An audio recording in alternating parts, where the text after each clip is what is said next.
So I, 28M, ran away from home when I was 18 because my parents were jerks who promised to help me out with my college tuition, but at the very last minute, they backed out and told me that they couldn't help me out and left me with no other option than to rely on somebody else for the money. Let me just make it clear, I was not entitled enough to believe that they owed it to me or anything, but I had been told by my parents, categorically, that they would pay my college tuition for me when the time came. My parents were well off. My dad had his own business, and it was quite successful in its own right, and my mother was a moderately successful real estate agent. So I had a relatively comfortable childhood and everything was taken care of. I never had to worry about money and I am thankful for it. I went to private school my entire life and never had to work a day until I turned 18. The reason for that was that my parents always reassured me that they would pay for everything and I would be taken care of. So I never thought that I would ever need to worry about how I was going to pay through college because my parents always told me that they were going to handle it all. Naturally, I never felt the need to go out and look for a job or anything, because I assumed that it would be taken care of since I trusted my parents and knew that they would handle it. I also didn't have any reason not to trust them or to question them because they always gave me whatever I asked for and I had a great relationship with my parents, so there was no reason for me to doubt them. I would not say that I was spoiled, but I was always taken care of, that was for sure. I never had any extraordinary demands either, so I was pretty easy to handle as a kid. But around the time of my 18th birthday, I started noticing that my dad was really getting worried about work and would spend way too much time in his office, which is not something that he used to do before. He seemed to be constantly stressed out and I never knew why.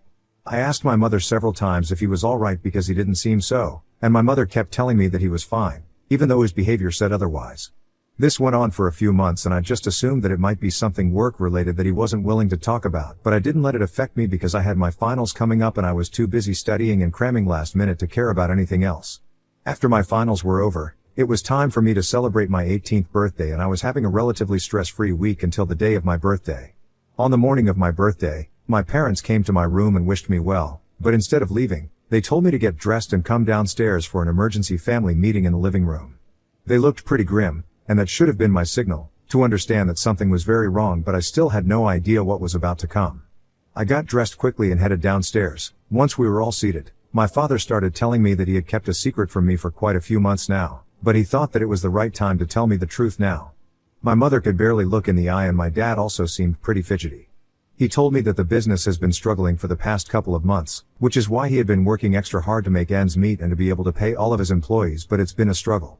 He told me that he himself had to take several salary cuts just so he could still continue to pay his employees, and my mother was the one handling all the household expenditure for the past few months, which was difficult because our lifestyle was quite expensive and my mother did not make enough, at least not as much as my dad.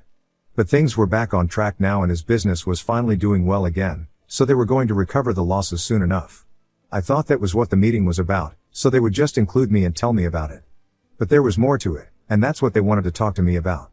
They told me that now, since they were going to have to be a little more careful with money, they could not afford to send me to college on their dime anymore. I was shocked because I thought they told me that the business was doing well again, so there was no reason they couldn't afford to send me to college and pay for me. But they told me that apparently, the losses in the business were not all. They had also apparently spent my college fund on a holiday home in Cabo, a couple of months ago, right before my dad's business started suffering. They could have sold the holiday home, but they figured that they were just going to earn back the money soon enough and did not think that my dad's business would be in a slump for so long. My parents did not sell the holiday home, because they felt attached to it and continued to spend money from their own pocket instead of just doing the sensible thing and selling a few of their unnecessary assets. This is what led them to realize that they could not send me to college, not without their finances taking a huge hit. And that was it. My world turned upside down that day and I remember just losing my absolute mind when my parents told me that they would not be able to live up to the promises that they had been making to me for the past few years. I wasn't mad at them because my dad's business was doing badly. That would be pretty shallow of me. But I was mad that they didn't think it was important to tell me about it so I could at least get a job or something and try to earn some money of my own, so I wouldn't have to depend entirely on them for my college tuition. I know that it wouldn't be much. I wouldn't be able to make much money by working for a few months before I was supposed to start college, but at least it would be something. I was also very upset that they had chosen to keep the holiday home and everything else, instead of just selling off a few things like normal people. It was pretty materialistic of them to prioritize that instead of my education. I think I yelled at them about it for a long time and their only defense was that they were very attached to these things, and it held a lot of sentimental value to them, which was a lot of BS because how can that ever be more important than sending me to college? Especially when they had promised me, so many times, that they would take care of it all. I was really disappointed, and I didn't bother to hide it either. They had really hurt my feelings by lying to me and hiding things from me, especially when these were things that I deserved to know and more than deserved. I needed to know it because otherwise it would only create trouble for me in the future, and it did. We got into a very bad fight that day. My parents accused me of only caring about money and being an entitled and ungrateful brat, but I don't think that was right because I was only asking for what had been promised to me. I didn't think that they had to pay for my college tuition, but after they had promised me for years that they would, I think it was fair for me to be mad. Even if they had told me about it a couple of months before they did, I wouldn't have had a problem with it, but they told me just a few weeks before I was supposed to start, and it left me with nowhere to go, and I was a total mess. A lot of things were said, and the fight ended with me going back up to my room and crying until it was dark. It was my birthday, but I didn't even want to talk to anybody, so I turned my phone off and tried not to think about my bleak future. I could get a student loan, but even that would require my parents to sign off on it, and given their financial condition at the time, it would take them a while to recover from the losses that they had faced in the past few months, and I don't think that they were ready to take on a loan at that point of time. Otherwise, they would have suggested it themselves. So I didn't know what to do, and I just kept crying in my bed because I was so upset. What made me feel worse was the fact that my parents didn't even bother to come up and check on me, as if they didn't even care about me. That really hurt my feelings, and towards the evening, I started feeling upset and angry instead of just sad. In the heat of the moment, I decided that I was going to teach my parents a lesson and started packing my clothes and stuff so I could run away from home. At the time, I was not aware that this would turn into a permanent thing, and in no way would I have ever been able to predict my future in 1,000 years when I was 18. I guess I was being a bit of a brat at that time because I just wanted to get back at my parents and get them all worried about me. So I sneaked out of my room and out through the kitchen door, carefully enough, not to alert anybody in the house that I was leaving. I was quiet enough and was able to leave without much noise, and nobody noticed that I was gone. From there, I headed to my girlfriend, my current wife's house. My wife, Haley, 28F, was my childhood sweetheart, and I knew that I could count on her. Besides, she had been calling me all morning, but I hadn't been able to respond to her, so I thought I would just pay her a visit.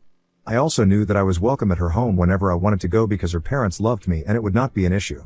When I got to her house, she was the one who opened the door, and she told me how worried she had been because I hadn't been responding to any of her calls or messages all day, and I had even canceled the party that I had invited them over for. So we hugged out and I told her everything that had happened that day. She seemed shocked because she knew my parents as well, and she was also struggling to come to terms with the fact that they would do something so stupid. I told her that I had run away from home with a few of my things and I was going to hide out in her house for a few days, and she seemed to be okay with it.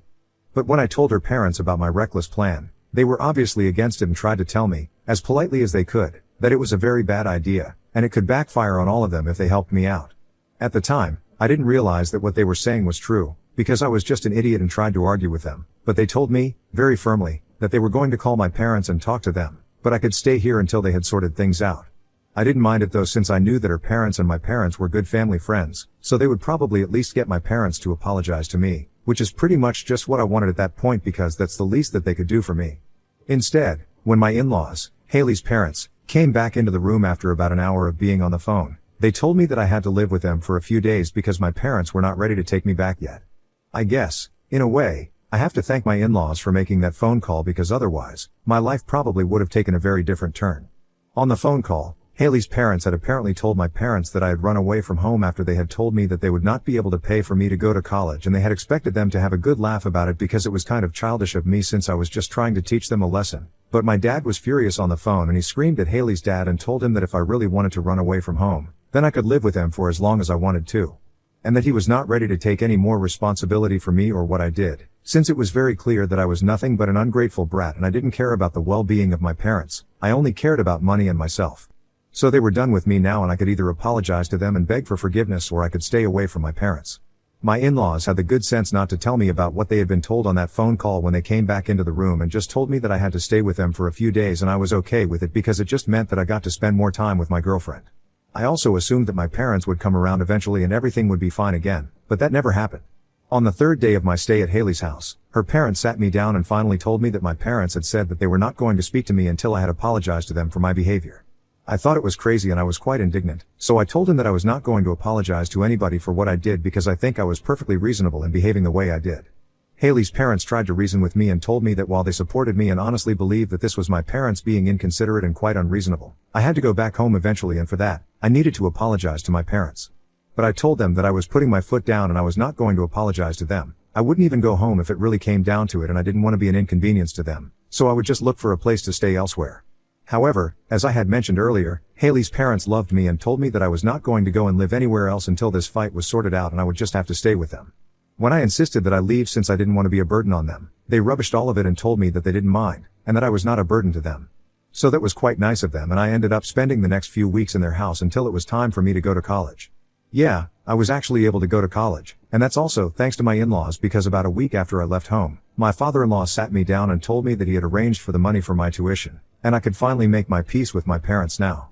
He also told me that I didn't have to worry about the debt or anything, that I could pay it off eventually, once I had a job.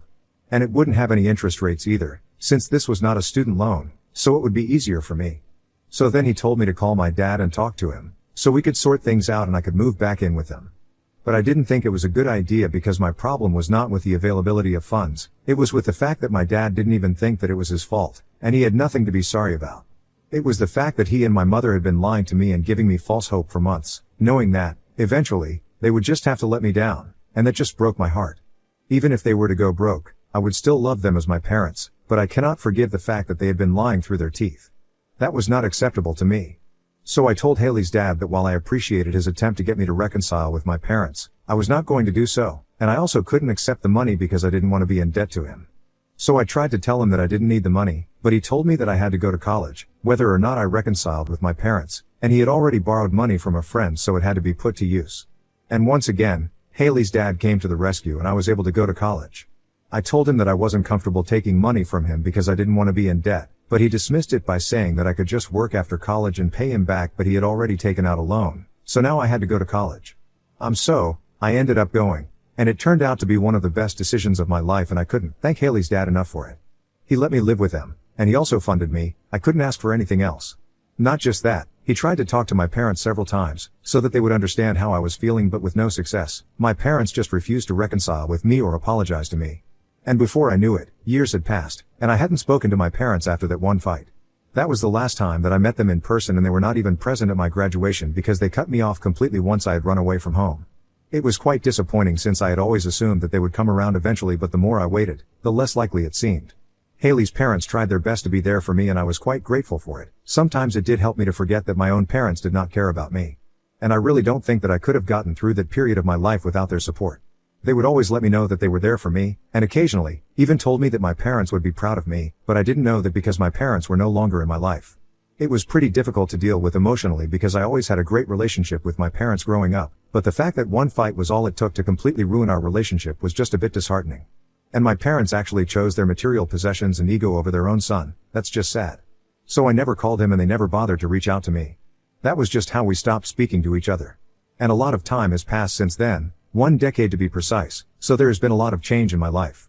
First off, I got married a couple of years ago, to the love of my life. No surprises there, of course, I got married to Haley and life has been blissful since then. About a year ago, I had a beautiful baby boy with my wife, which just completed our family. To ask about their own grandson. It's fine though, I had kind of given up hope that they would ever contact me once I got married without them being present at the ceremony. And not just my personal life, things have changed a lot for me in my career as well. I started out working at a small firm and I guess you could say that I worked my way to the top because now I am in a manager position and I get paid pretty handsomely.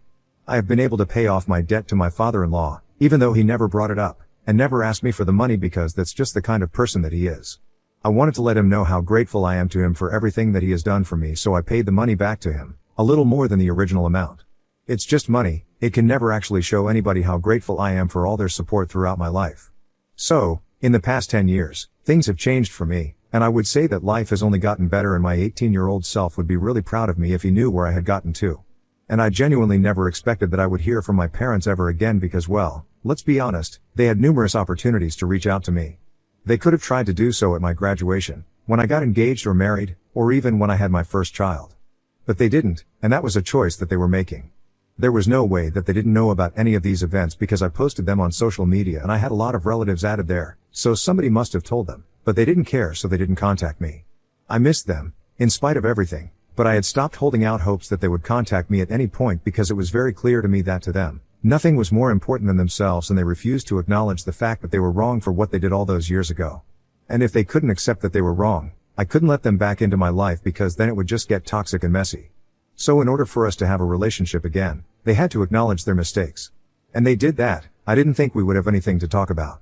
But then, about a week ago, my dad reached out to me after almost 10 years and it was not good news. After some small talk about my job and my life, he informed me on the phone call itself that my mom's health was deteriorating and he wanted me to come back home for a couple of days, so I could spend some time with my mother. When I asked him what was wrong, he told me that my mother had been diagnosed with Parkinson's disease a couple of years ago, and she was really suffering. I was shocked that it had been years since her diagnosis and my parents hadn't thought it was important to tell me about it, regardless of our fights and everything. I think this was pretty big news, and I should have been told about it. I couldn't hold back my anger and I snapped at my dad, asking him why he hadn't told me, and he told me that he didn't think it was important because he didn't think I would care since I hadn't reached out to them for a really long time. So we ended up getting into another fight where it was just us blaming each other for not reaching out and being too egoistic. I was accusing him of the same thing that he was accusing me of, but I was convinced that I was right. After some arguing, my dad Snapchat me and told me that he had known it would be a bad idea to call me, and that my mother had been wrong. I still didn't care about them, and was going to hold a grudge forever. So then he hung up and we didn't speak after that. I told my wife about that conversation, and she told me that instead of fighting with him, I should have just agreed to visit my mother, because all things said and done, they are still my parents and my mother is sick. And if she was asking for me to visit, then my dad and I should have just let sleeping dogs lie instead of letting our massive ego get in the way of a family reunion. She thinks that choosing to fight with my dad instead of just letting it go because it has been 10 years was not the right thing to do, and she wants me to visit my parents so I can meet my mother. But I don't agree. I think my dad is being very inconsiderate and I don't want to go to his house because then I will be forced to apologize to him or at least address the elephant in the room. But I'm also afraid that I might eventually never be able to speak to my parents again, and I don't think I want that. So Ida, because I fought with my dad when he called me to tell me bad news about my mother?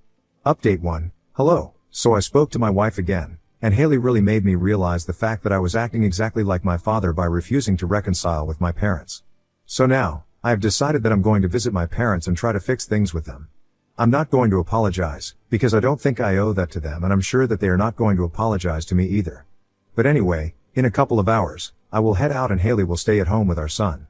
We have decided that if everything goes well this time, I might even invite them home to meet their grandson. This family feud has gone on for too long and I think it's time to the hatchet. I want my son to have a relationship with his grandparents, and I want to have a relationship with my parents because, like Haley said, at the end of the day they still are my parents.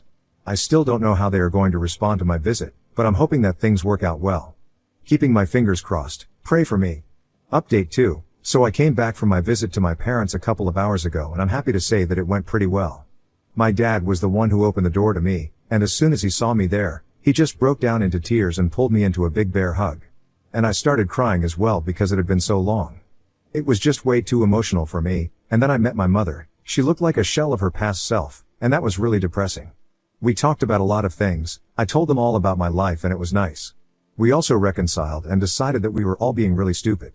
They apologized for the incident from 10 years ago and said that they should have been better parents, and I told them that in recent times, maybe I could have also been a better son. I have also invited them over for dinner next week and they are finally going to meet their grandson, and I don't know who is more excited about that, them or me. Anyway, I'm just happy that everything went smoothly, and I can finally have a relationship with them again. I came back and told Haley and even she was thrilled about it, so we are thinking about turning the next week into a family dinner, with both our parents. Update 3. Hey. So this is coming just a couple of hours after the family dinner, and oh boy, it was a total blast. Everybody had a great time and it was just really warm and comfortable. My parents and my in-laws finally reconnected after a really long time since they had not been speaking on my account. My parents got to meet my son for the first time, and that was really emotional for them. We all cried a bit. But yeah, we are thinking about turning this into a regular thing now. Being around them really made me realize how much I had missed my parents in the last decade. And now that I'm back on good terms with them, I don't think I ever want to let that go, especially not with my mother's condition. I honestly don't know how much time I have with her and I want to make the most of it, no matter what. So we are going to try and make it a point to meet more often, and I really hope that it works out well for all of us.